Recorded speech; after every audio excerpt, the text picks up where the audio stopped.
पीछे आर्तनाद से दोनों भुजा उठा करके श्री जयदेव महाप्रभु के कृत गीत गोविंद को गा रहा हो। जगन्नाथ जी के सन्मुख जाओ तो वो लेके जाओ जो उनको प्रिय है, और उनको ये बहुत प्रिय है। कहां तक कहें, जगन्नाथ जी, एक बार पुजारियों ने भीतर मंदिर में जाकर के देखा कि श्री जगन्नाथ जी के वस्त्र जो हैं वो फटे हुए हैं, और जगन्नाथ जी के मुखमंडल पर मानो जैसे किसी ने कोई घाव कर दिया हो, इस प्रकार के चिन्ह बने हुए हैं। पुजारी जी ने जाकर के प्रणाम किया, बोले हे जगदीश, आपके वस्त्र कैसे फट गए, आपके मुखमंडल पर ये आकृतियां, ये निशान कैसे, मानो जैसे कोई कटीली वस्तु से काट दिया हो, ये ऐसा भाव क्यों दिखाई दे रहा है? जगन्नाथ भगवान बोले मैं क्या करूं, एक माली है, उसकी बेटी गीत गोविंद का पाठ करती है, और कहां करती है? फूल के बगीचे में जाके करती है। अब फूल के बगीचे में जाकर के पुष्प तोड़ते हुए, फल तोड़ते हुए गीत गोविंद गाती है, तो गीत गोविंद सुनने के लिए मैं उसके पीछे चला जाता हूं। अब फूल के बगीचे में लग रहे हैं कांटे, लेकिन वो गीत गोविंद इतने भाव से गाती है कि मुझे यह भी अनुभव नहीं होता कि कांटा मेरे वस्त्रों को फाड़ रहा है, मेरे मुखमंडल पर आकृतियां बना रहा है, मुझे घाव दे रहा है। मुझे तो उसका स्वर अति प्रिय है, इसलिए मैं सुनने के लिए उस बगीचे में चला जाता हूं। पुजारियों ने कृपा करके उस माली की कन्या को फिर मंदिर में बुलाया, और मंदिर में बुला करके उसको ये बात बताई। तब से उसको कहा कि आज के बाद तुम बगीचे में मत गाना है इसको। क्यों?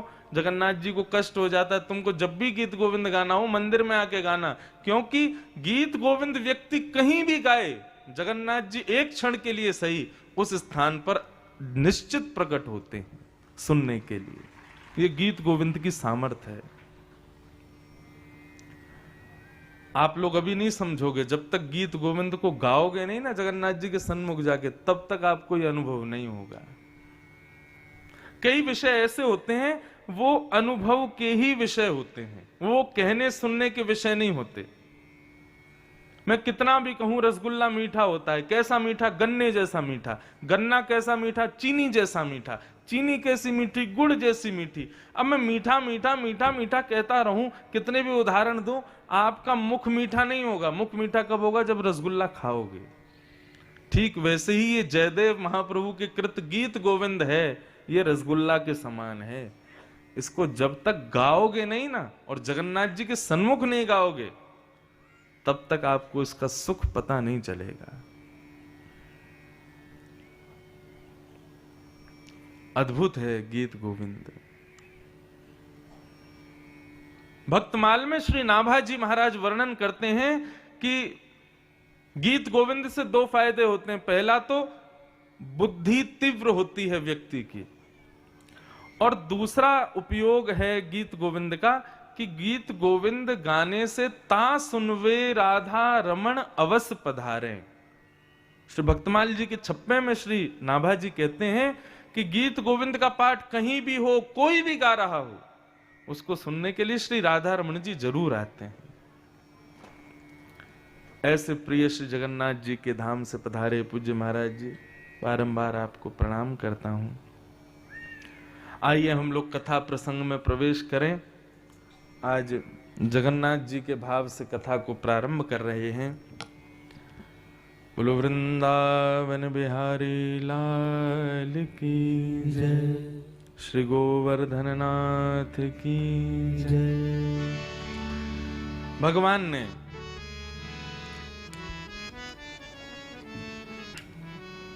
समस्त ब्रजवासियों को लेकर के ठाकुर जी गोवर्धन गए, और श्री गोवर्धन नाथ की सेवा करा करके ब्रजवासियों को कृत्य किया, कृतार्थ किया। बंधुओं देखिए, यहां पर भगवान ने इंद्र की पूजा बंद करवा दी। इस बात से क्या समझ में आता है? ठाकुर जी को इंद्र से कोई ईर्ष्या थी ऐसा नहीं है, लेकिन ठाकुर जी को हमारी बड़ी चिंता है। यदि हम किसी असद जगह पर जाते हैं तो ठाकुर जी को लगता है कि भाई तुम कितना व्यर्थ समय गवा रहे हो, धन गवा रहे हो, सब कुछ गवा रहे हो एक व्यर्थ स्थान पर जाकर के। आजकल लोगों की स्थिति ऐसी हो गई है, मुझे कहने दीजिएगा, कि कहीं अगर ज्ञान बांटा जा रहा हो तो खरीदने वालों की संख्या 5 या 6 होगी। कहीं पर वैराग्य बांटा जा रहा हो तो खरीदने वालों की संख्या 1 या 2 होगी। लेकिन कहीं पर टोना टोट के बांटे जा रहे हो तो खरीदने वालों की संख्या 5 लाख भी हो सकती है। मतलब स्थिति यह हो गई है कि व्यक्ति ज्ञान नहीं चाहता है, एक सही राह पर चलने की दिशा नहीं चाहता है, शॉर्टकट चाहता है कि मैं कैसे भी अपने गंतव्य पर पहुंच जाऊं। श्रम करना हम चाहते नहीं। कलयुग में स्थिति इतनी बिगड़ गई है महाराज, देव को सीधा सीधा पूजन करने में अब तो हमारी रुचि रही नहीं। अब तो कोई उल्टा सीधा तरीका बताओ, उससे हमारा आनंद बढ़ता है। किसी की निंदा नहीं है, लेकिन मैं निंदा यहां पर किसी की नहीं, श्रोताओं की कर रहा हूं। हम मानव अपनी ही कर रहा हूं कि हम लोग ऐसे क्यों हो गए हैं। ठाकुर जी के नाम पर बिल्कुल भरोसा नहीं है, ठाकुर जी की सेवा पर, ठाकुर जी हमको क्या देने वाले उस पर भरोसा नहीं है। हमको किसी और के भाव से कोई क्रिया करने पर ही भरोसा क्यों है। अरे जीवन में कष्ट सबके आता है, ये दुखालय है। आपको लगता होगा व्यासपीठ पे बैठे हैं महाराज जी, इनको माला पहनाओ, इनको शॉल उड़ाओ, ये परम सुखी हैं, इनसे ज्यादा सुखी कोई नहीं होगा। ऐसी बात नहीं है। इस पृथ्वी पर कोई भी ऐसा व्यक्ति नहीं है जो सुखी हो। सबके जीवन में कोई ना कोई कष्ट या दुख बना ही रहता है। अब उन कष्ट दुखों के निवारण के लिए कोई ना कोई उपाय पूछना, तरीके पूछना, फिर उसमें क्या करना चाहिए, कैसे करें कैसे करें। वास्तविकता बता दूं आपको, सब खेल विश्वास का है। यदि औषधि डॉक्टर ने दी है लेकिन आपको औषधि पर भरोसा नहीं है तो वो औषधि कितनी भी महंगी हो, रोग दूर नहीं होगा। लेकिन डॉक्टर पर भरोसा है, 1 रुपए की दवाई दे रहा है तो वह दवाई भी असर करेगी, क्योंकि भरोसा है। सूरदास जी महाराज कहते हैं, दृढ़ इन चरणन केरो भरोसो, श्री वल्लभ नख चंद्र छटा बिन सब जग माही अंधेरो, साधन और नाहिया कली में। कलयुग में केवल एक ही साधन है कल्याण का, वो है भरोसा। लेकिन स्थिति ये हो गई है, हमने ठाकुर जी के नाम को छोड़ दिया, ठाकुर जी की सेवा को छोड़ दिया, ठाकुर जी की सुंदर कथा लीलाओं के गान को छोड़ दिया, अन्य अन्य चीजों को करने में हमारा भरोसा बढ़ गया है।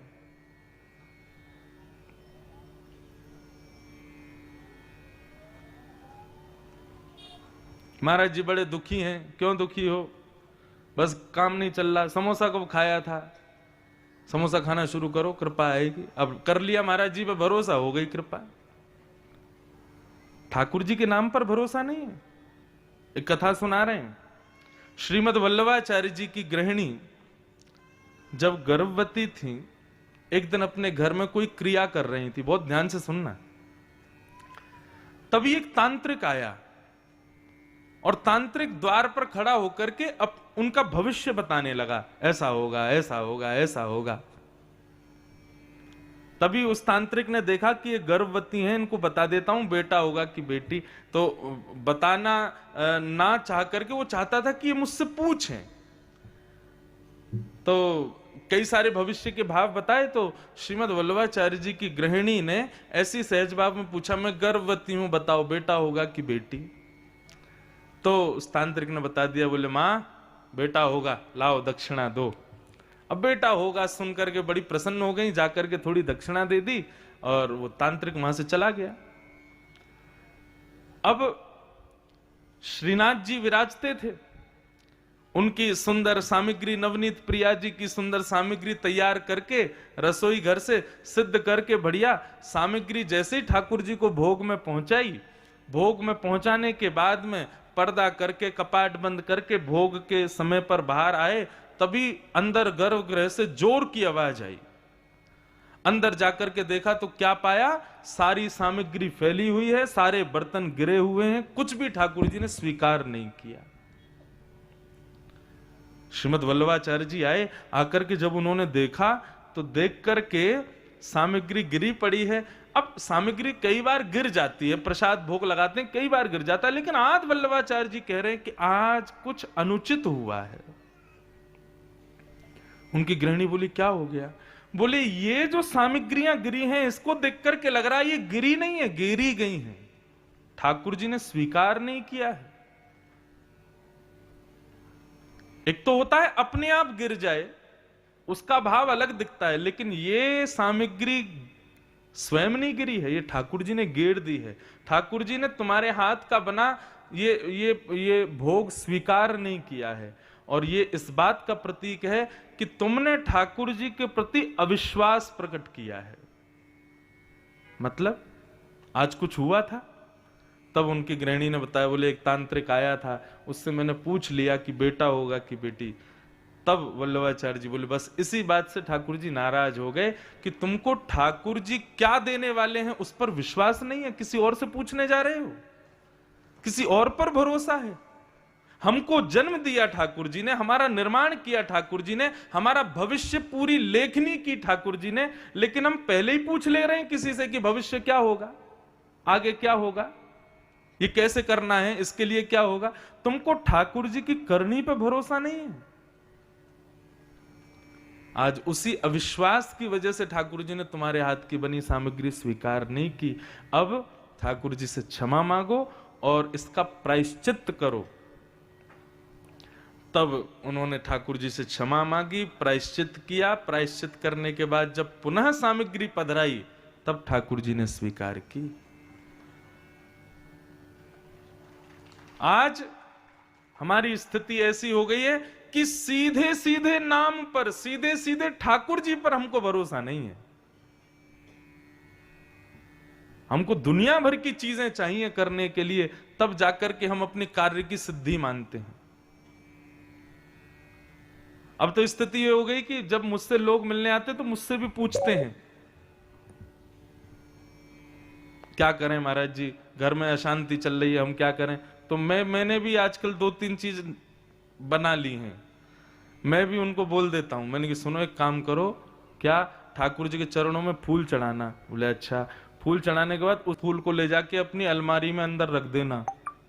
ऐसे ही कोई है नहीं, मैं ऐसे ही बोल देता हूं, अपनी अलमारी में धर देना। मैंने कहा फिर क्या करना है? बोले फिर नित्य सुबह उठ करके स्नान ध्यान करके और श्री कृष्ण गोविंद हरे मुरारे हे नाथ नारायण वासुदेव ठाकुर जी का स्मरण करके इस मंत्र का गान करना है और उस फूल को हर 5 दिन में प्रणाम करना है। अब चाहिए ऐसे ही सही भगवान का नाम तो गाएगा कम से कम। और बताऊं 5-6 लोग तो आ भी गए, महाराज जी हमारे घर में सब ठीक हो गया। बढ़िया। मैंने बहुत बढ़िया, लगे रहो। विश्वास मन में होना चाहिए, और यदि वो विश्वास केवल हरि के नाम में हो गया ना, किसी वस्तु की आवश्यकता नहीं है। अरे भरोसा करो ठाकुर जी पर।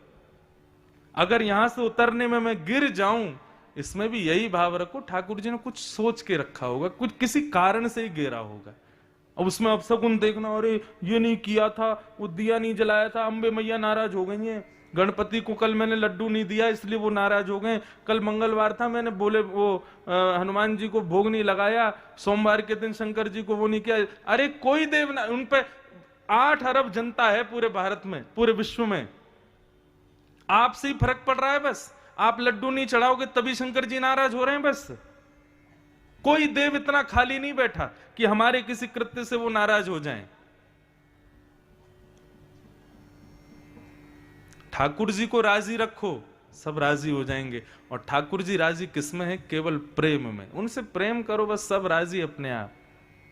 कुछ करने की जरूरत नहीं है, नाम पर भरोसा कर लो, बस नाम पर विश्वास कर लो बस। लेकिन वो हमसे होगा नहीं। और वही क्रिया अगर मैं 5 काम करके बता दूं, वहां जाना, वहां पर गड्ढा खोद देना, वहां अंदर जाके एक पौधा लगा देना और ये कर देना, उसके बाद नाम गाना, तो गा लोगे, लेकिन सीधा सीधा नाम नहीं गवेगा व्यक्ति से। ये स्थिति हो गई है हमारी। भरोसो दृढ़ इन चरणन केरो। सूरदास, नेत्र नहीं है सूरदास जी के पास, लेकिन अपने जीवन को ऐसे आनंद में जीते हैं। कोई पूछता है कि सूरदास तुमको ठाकुर जी ने नेत्र नहीं दिए? सूरदास जी बोले बड़ी कृपा है ठाकुर जी की जो मुझे नेत्र नहीं दिए। क्यों? बोले संसार को ठाकुर जी ने नेत्र दिए और नेत्र देकर के कहा तुम्हारी जिम्मेवारी तुम्हारे ऊपर, कहीं गड्ढा आवे तो संभल के चलना, कहीं ऊंचाई आवे तो संभल के पैर रखना। लेकिन मेरे नेत्र छिना लिए ठाकुर जी ने, मेरे नेत्र मुझसे दूर करके कहा अरे सूरदास बाकी सबको नेत्र दिए, मतलब उनके जीवन की जिम्मेवारी उनकी है, लेकिन तेरे जीवन की जिम्मेवारी मेरी है। मैं आज तक कभी गिरा नहीं। क्यों? क्योंकि मेरी लाठी पकड़ करके श्याम सुंदर चलते हैं। दुनिया अपनी आंखों से देख के चलती है, लेकिन मेरी आंख तो श्याम सुंदर है। ऐसे सूरदास केवल भरोसा है ठाकुर जी के ऊपर। हम दो दो आंखें वाले हैं, तब भी ठाकुर जी के उस रूप का दर्शन नहीं कर पाते। और श्री सूरदास जी महाराज नित्य श्रीनाथ जी का दर्शन करने जाते हैं, और जैसी पोशाक पहनी, जैसा मुकुट पहना, जैसी माला पहनी, सूरदास जी वैसा पद गा करके सुना देते हैं। आज ठाकुर जी का श्रृंगार ऐसा है। एक दिन गोसाई जी ने चतुराई की और श्रीनाथ जी को कुछ नहीं पहनाया, केवल एक कॉपीन पहना करके खड़ा कर दिया। बोले ये सूरदास मुझे लगता है कि ये ना पहले से सोच के आते हैं कि आज पीतांबरी का वर्णन करूंगा, मुकुट का वर्णन करूंगा, ऐसी मालाओं का वर्णन करूंगा, और संभवतः हम वही पहना देते हैं। आज एक काम करता हूं, आज श्रृंगार ही नहीं करूंगा श्रीनाथ जी का, आज वस्त्र ही नहीं पहनाऊंगा, आज देखता हूं सूरदास क्या गाएगा। और जैसे सूरदास जी आए, कपाट खोले गोसाई जी ने, बोले सूरदास कुछ सुनाओ, आज ठाकुर जी कैसे लग रहे हैं? नेत्र नहीं है सूरदास जी के। सूरदास जी बोले आज तो ठाकुर जी बहुत ही प्यारे लग रहे हैं। बोले कैसे प्यारे लग रहे हैं? बोले नहीं, आज और दिनों से भी ज्यादा प्यारे लग रहे हैं। बोले कैसे लग रहे हैं, बताओ तो। सूरदास जी बोले आज हरि देखे नंगम नंगा, मोतिन माल गले उर साजे, छवि के उठत तरंगा, आज हरि देखे नंगम नंगा। गुसाई जी मंदिर से निकल के आए, सूरदास को प्रणाम किया। सूरदास तेरे भाव को प्रणाम, तेरे विश्वास को प्रणाम।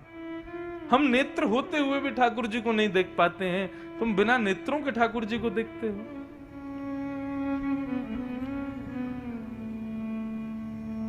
कुछ नहीं किया सूरदास ने, केवल नाम पर भरोसा किया, केवल अपने नाथ के चरणों पर भरोसा किया। और हम नाम को और नाथ के चरणों को छोड़ के बाकी सब पे भरोसा कर रहे हैं। हिंदुओं जागो, वैष्णवों जागो, ठाकुर जी पे भरोसा करो, ठाकुर जी के साधारण से सरल से नाम पे भरोसा करो। वो वही सब कुछ है, और सब कुछ मिथ्या है संसार में।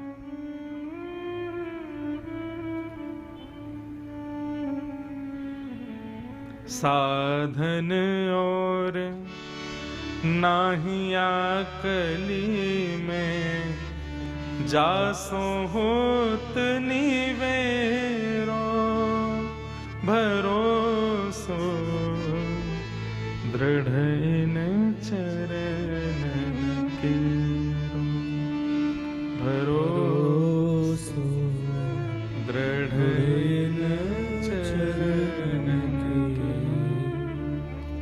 एक बार एक व्यक्ति अपने शालिग्राम जी लेकर के श्रीमद् वल्लभाचार्य जी के दर्शन करने गया। अब कई लोग ठाकुर जी ऐसे रखते हैं अपने पास में, तो वो व्यक्ति जो था, एक उसका छोटा सा बटुआ था। बटुआ समझते हैं? जिसमें माताएं बहनें पैसा रखती हैं, लक्ष्मी रखती हैं। और एक और बात बताऊं, आज तो हम देवास में लक्ष्मी जी की जन्मस्थली होके आए। देवास में लक्ष्मी जी की जन्मस्थली है, नोट बैंक, वहीं पर लक्ष्मी जी के जन्म होते हैं ना, इसलिए आज वहां दर्शन करके आए। क्या सुंदर पूरी दुनिया जिसके पीछे भाग रही है उसको देवास जन्म देता है। हमने वहां जाकर के एक व्यक्ति से कहा, मैंने कहा भैया एक हमारे अनुयायी हैं बजाज ग्रुप वाले, एक बार वो अपनी फैक्ट्री में ले गए थे तो उन्होंने हमको बजाज के पंखे और लाइट दिए थे। आज हम नोट बैंक में आए हैं तो यहां भी कुछ मिलना तो चाहिए। वहां फूलों के मालाएं पहना रहे थे जो वहां के अधिकारी थे, मैंने कहा यहां तो नोटों की माला पहनानी चाहिए। लेकिन अद्भुत था। और कितनी अच्छी बात है कि देवास में पूरे भारतवर्ष की जो नोट बैंक जहां पर नोट बनते हैं उसके अधिपति के रूप में साक्षात चामुंडा देवी विराजमान है। यहां की अधिष्ठात्री ही अपने नेतृत्व में, अपनी दृष्टि में, अपने ही संरक्षण में पूरे भारत को लक्ष्मी प्रदान